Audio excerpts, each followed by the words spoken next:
ازيكم يا جماعة، عاملين ايه؟ حلقتنا النهاردة مهمة جدا عشان هنتكلم فيها عن حاجة كلنا بنمر بيها: الماضي. مين فينا ممرش بحاجات مؤلمة او ذكرى مش قادر ينساها؟ مين فينا محسش في لحظة ان الماضي ماسكه ومش قادر يتحرك خطوة واحدة لقدام؟ مش هتكون مجرد كلام هقوله خلاص، لأ، هتكون رحلة معاكم من اول مواجهة الماضي لحد قبولنا ليه، لحد ما نبدأ نتعافى بجد. جاهزين؟ يلا نبدأ. خلينا أسألكم سؤال: ليه احنا ساعات بنفضل ماسكين في حاجة حصلت من زمان؟ هل عشان كانت مؤلمة، ولا عشان حاسين اننا فشلنا؟ اوقات كتير بنبقى عايشين في الماضي عشان مش قادرين نتصالح مع الغلطات اللي عملناها والمواقف اللي متصرفناش فيها كويس. بس الحقيقة يا جماعة ان الماضي مش المفروض يكون سجان، مش المفروض يكون سجن لينا. احنا لو خلينا الماضي سجن لينا احنا كده بنأذي نفسنا قبل اي حد. الماضي ده هو مجرد حاجة بنتعلم منها وبس. تعال احكي لكم عن تجربة شخصية. مرة كنت بحس ان غلطة معينة عملتها او قرار خدته هيفضل يطاردني طول حياتي. كل ما احاول انسى الاقيها بتظهر تاني. لكن في يوم وقفت مع نفسي وسألتها: ايه اللي ممكن اتعلمه من اللي حصل؟ ايه اللي ممكن استفاده من اللي حصل ده؟ ومن هنا بقى بدأت اقدر افهم ان الغلطات دي كانت خطوة حلوة قوي في طريق نجاحي، في طريق طويل قوي اسمه الحياة. حياتي كانت خطوة مختلفة في طريق حياتي، ومن بعد ما خدت الخطوة دي وانا حياتي بقت كويسة. اسألوا نفسكوا دلوقتي: ايه الحاجة اللي حصلت في ماضيك ومش قادر تسامح نفسك عليها؟ خد دقيقة كده وابدأ فكر فيها. طيب، بعد ما فهمنا ان الماضي مش لازم يكون عائق او حاجة واقفة في طريقنا، تعالوا نتكلم عن الخطوة اللي بعد كده، هي المواجهة. ازاي نواجه الماضي؟ ازاي نواجهه ومقعدناش نتأثر فيه عشان دي حاجة مؤذية؟ اول حاجة، اعترف ان اللي حصل. خلاص، اخدت القرار ده وطلع غلط، خلاص اعترف ان هو حصل. خلاص، مش تقدر تغير الماضي، بس تقدر تغير المستقبل، تغير نفسك. تاني حاجة، اسأل نفسك: ايه الدرس اللي ممكن اكون اتعلمته من اللي حصل؟ مرة قريت عن شخص كان فشل في مشروع كبير وخسر كل حاجة. بدل بقى ما يقعد يندب حظه ويدبدب في الارض، بدأ يواجه اللي حصل. كتب كل الحاجات الغلط اللي هو وقع فيها في رحلة نجاحه، وقرر ان هو ما يعملهاش تاني ويتعلم منها. النهاردة الشخص ده عنده شركة من انجح الشركات في مجاله، بسم الله ما شاء الله عليه، يعني اللهم بارك. دلوقتي اسأل نفسك: ايه اللي هيحصل لو واجهت ذكرياتك؟ فكر كده، ايه ممكن يحصل لو واجهت الذكرى المؤذية اللي في حياتك او واجهت الذكريات اللي في حياتك وحاولت تغيرها؟ النهاردة هنتكلم عن موضوع حساس شوية بس مهم جدا، هو عقد الطفولة. ممكن اول ما تسمعوا الكلمة دي تفكروا في حاجات كتير ودماغكم ترجع الذكريات كلها، لكن لو فكرتوا شوية هتلاقي ان كل حاجة مرينا بيها واحنا اطفال، من البيت، من الصحاب، من المدرسة، كلها حاجات اثرت علينا في حياتنا دلوقتي. بس مش دايما بنكون عارفين ده او مش بنكتشف ده غير بعدين. زمان كنا اطفال، الحياة كانت ابسط، لكن المشاعر كانت اقوى بكتير. كنا بنتأثر بسرعة، بنتوجع بسرعة، ولو مرينا في حاجات صعبة وما تعالجناش صح بتأثر فينا لحد ما بنكبر لوقتنا الحالي. بتفضل جوانا، وبنبدأ نشوف تأثيرها في سلوكنا ومشاعرنا. النهاردة هنتكلم عن ازاي نقدر نواجه العقد دي ونعيش حياتنا بشكل أفضل من غير ماضينا اللي بيقيدنا. الموضوع مش انك كنت مدي ايدك على ورقة وقعت عقد، لأ، العقد دي عبارة عن كل حاجة صعبة حصلت ليك وانت طفل وفضلت جواك لحد وقتنا الحالي. زي لو كنت طول عمرك حاسس انك مش كفاية او انك مش محبوب زي بقية الناس، او لو حصلت حاجات زي انك فقدت حد قريب ليك او مريت بتجربة صعبة وانت طفل. كل الحاجات دي بتأثر عليك حتى لو مش دايما بتلاحظها.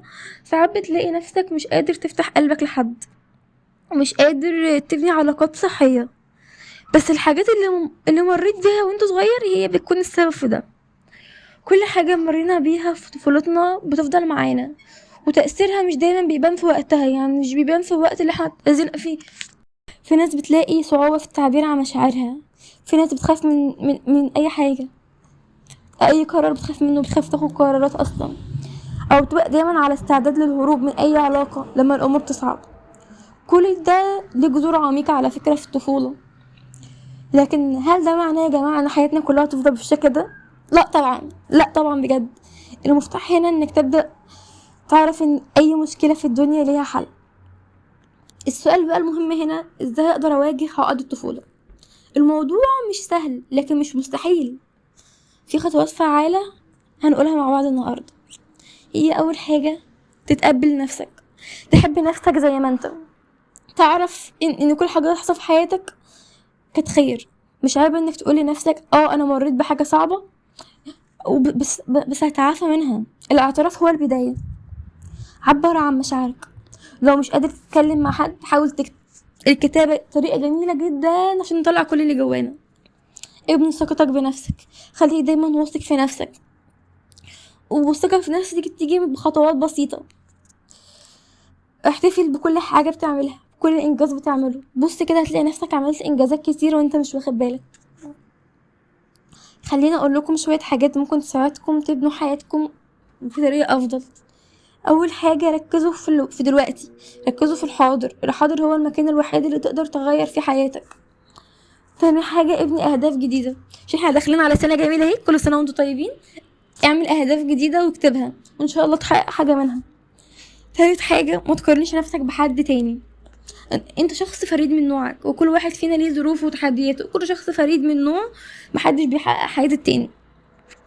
مش مهم ايه اللي حصل في الماضي، المهم هو انك تبدأ دلوقتي. كل يوم جديد هو فرصة تبدأ صفحة جديدة في حياتك. مرة سألت نفسي ايه اللي هيحصل لو فضلت ماسكة في كل حاجة وحشة حصلت. الإجابة كانت واضحة جدا، هتفضل واقف مكانك، مش هتتحرك خطوة واحدة. السلام مش معناه اننا ننسى، السلام معناه انك تفتكر بس من غير وجع. كل ما تفتكر حاجة وحشة قول لنفسك دي كانت نقطة تحول، هي كانت السبب ان انا اتحول من الشخصية الساذجة لشخصية عاقلة وشخصية بتوازن الامور بطريقة احسن. السؤال هنا يا جماعة ليكم، ايه اول خطوة ممكن تعملوها النهاردة عشان تعيشوا بسلام اكتر مع ماضيكم وتتعافوا منه؟ حلقتنا النهاردة كانت عن تحدي الماضي ونتعافي منه. كلنا عندنا ماضي، كلنا بنشيل ذكرياتنا على كتافنا، لكن الفكرة هي اننا نستخدمها كدافع مش كعبء. ناس كتير بتسأل ازاي اعيش حياتي واتخلص من الماضي. اول حاجة لازم نفهم ان كل شيء في ايدك. الماضي مش هو اللي هيبقى سجان عليك في حياتك.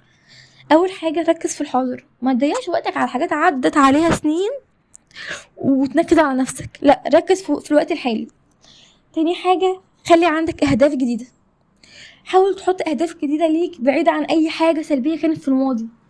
مفيش حاجة بتمنعك انك تكون الشخص اللي نفسك تكونه لو انت عايز ده بجد. تالت حاجة، ما تقارنش نفسك بحد تاني. كل واحد ليه ظروفه الخاصة، مش لازم تقارن نفسك باللي حواليك. خليك على طبيعتك وصدقني هتنجح. في الاخر كل واحد فينا ليه طريقة في الحياة مختلفة بينجح بيها. نعمة كبيرة جدا لو انت تعرف تختار الصمت كاختيار اول في ردك على المواقف. مش كل تصرفات الناس تستحق ان احنا نواجهها او نرد عليها اصلا، خصوصا لما تكون قلة ذوقهم وغلطتهم واضحين وضوح الشمس. الفكرة انك حتى لو بتتكلم في الحق والصح واللي مفيش عليه خلاف، فانت متضمنش انك تدخل في نقاش معاه ده هل عقله هيستوعب اللي بتقوله ولا الغباوة هي اللي سايقاه. ده لو ما كانش بيستعبط وفاهم وعارف بس سايق العبط، فاهميني؟ في جملة كده مؤمنة بيها جدا في العلاقات والشغل واي حاجة يعني عموما، thank you next.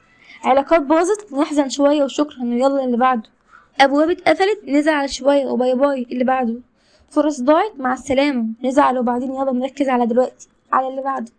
ما تركزوش في اللي اتقفل، ركزوا في دلوقتي عشان ده اللي هيجي.